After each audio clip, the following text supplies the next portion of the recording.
Evo, Nado, mi smo imali kao koalicija za Rekom prilike da vas slušamo pre 3 godine kada ste pričali o tome kako ste čekali da vaši roditelji stignu i kako ste našli jednog dečaka. I ja to nikada neću zaboraviti.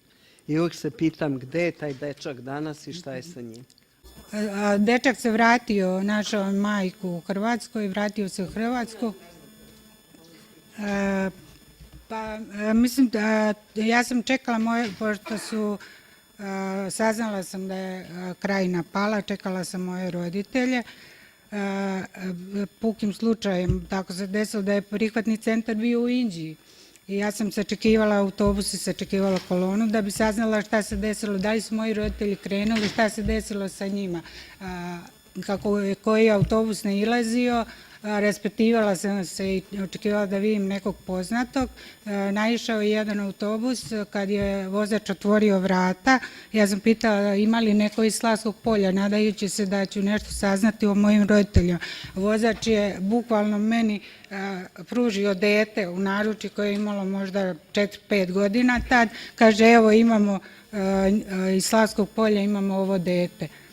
Dete se uhvatilo meni oko vrata, toliko me stegao, samo sećam se reči kada je govorio teto, uzmi me ti, ja nemam nikoga. I pitao me, jel imaš decu?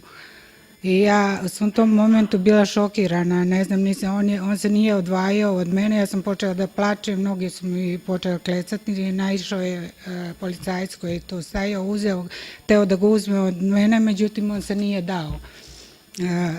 Jedva ga je uspeo odvojiti od mene, odneli su ga u dom zdravlja. Ja sam kasnije, kad sam došla sebi, išla da se interesujem za to dete, međutim rekli smo da on nije za kuću, doživao je takav stres da treba da ga smeste negde na bolničko lečenje. Kasnije sam se raspitivala za njega, čula sam da je bio u domu, na kraju ga je uzeo jedan grčki košarkaš koji ga je usvojio i dečko je završio školu i kasnije smo bili u kontaktu, vratio se u Hrvatsku. Htela sam da iznesem ovde i moj slučaj, pošto sam ispričala ga ranije, da su moji roditelji nastradali samo zato što su bili Srbi, što su poverili tadašnjem predsjedniku Tuđmanu da onaj ko nije činio zločine da slobodno ostane kod svojih kuća. Moja majka se spakovala da krene, otac nije hteo, rekao ja sam preživeo Drugi svjetski rat u logoru u Nemačkoj, preživeću i ovo i vratila se i majka i od tad nisam imala više nikakvih novosti o njima, raspitivala sam se i dalje. Dok jednog dana nisam saznala iz novina od podatak je uzet iz Hrvatskog helsinškog odbora da su moji roditelji 7. augusta zatečeni na svom kućnom pragu i živi spaljeni zajedno sa svojom kućom. Od tog saznanja ja sam doživjela stres, razbolela sam se, završila u urgentnom centru gde su mi dijagnostikovali multiplu sklerozu koja je neizlečiva. Nekoliko godina sam se borila da prohodam da bi našla svoje roditelje. Došla sam u kontakt sa vladom Republike Hrvatske za nestale sa Ivanom Grujićem. Zamolila ga kao čoveka, humanistu ili zamenika ministra,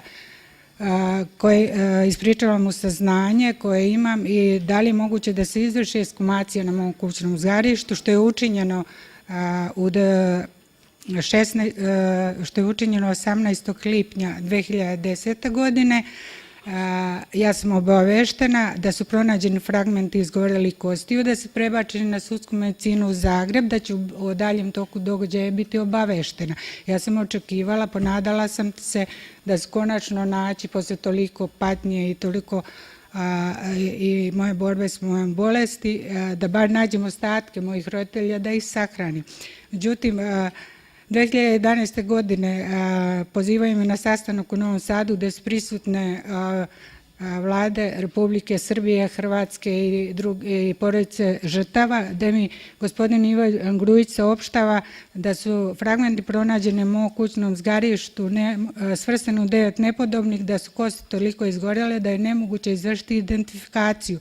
Na moje pitanje šta meni sad preostaje posle toliko moje borbe, tad je bilo 14 godina, odgovorio mi je da mi preostaje da preuzmem tako neidentifikovane ostatke ili da čekam neku savremeniju tehnologiju i bolja vremena i da će se oni potruditi da pokušaju još jednom da izvrše identifikaciju i od tad se začutalo.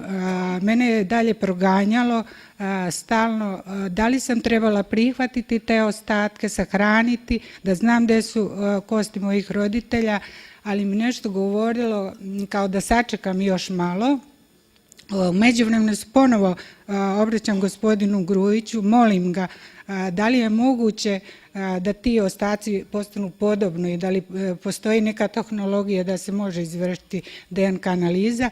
On mi odgovara pismom da sve što su radili, ponavljam i sve što mi je rekao u Novom Sadu i na kraju mi dodaje da nema više nameru sa mnom da polemiše.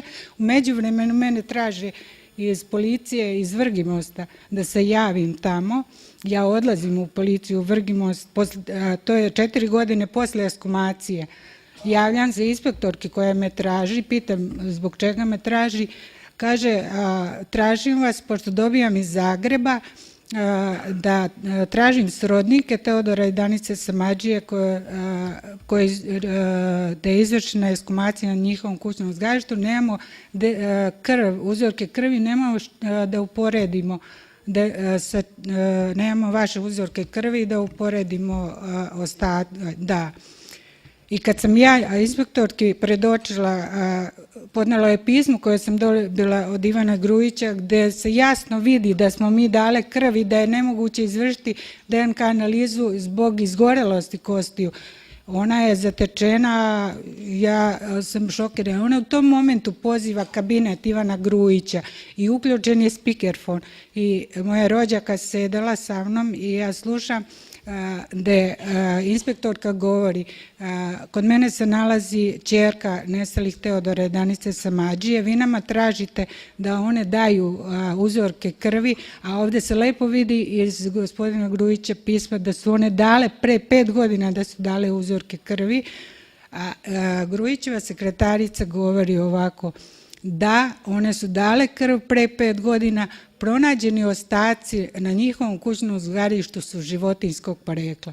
Ja tad preživljavam još jedan šok. Znači, 4 godine je trebalo patolozima Hrvatske da preinače odluku da prvo su bili ostaci humanog porekla, ljudskog, da posle 4 godine ja doživljavam da oni kažu da su ostaci životinjskog porekla. Zamislite koji je to šok bio za mene, da li sam ja njima predstavljala kao neki eksperiment, jer su znali da sam se od stresa, od čega bolujem, da li sam ja njima poslužila kao eksperiment, da li ću ja izdržati to sve 4 godine, da oni jednostavno meni zagovaraju da ja prihvatim ostatke, da bi na kraju mi rekli da su ostaci životinjskog porekla. Ja samo mogu da poručim ovim mlađim generacijama da čuju, da dobro znaju šta znači rat, da u ratu najviše stradaju nevini i civilne žrtve i da se to nikad više ko zagovara rat i da se nikad više nigde ne ponovi. Ja ne želim nikakvu osvetu, ja se osjećam sa svim žrtvama podjednako.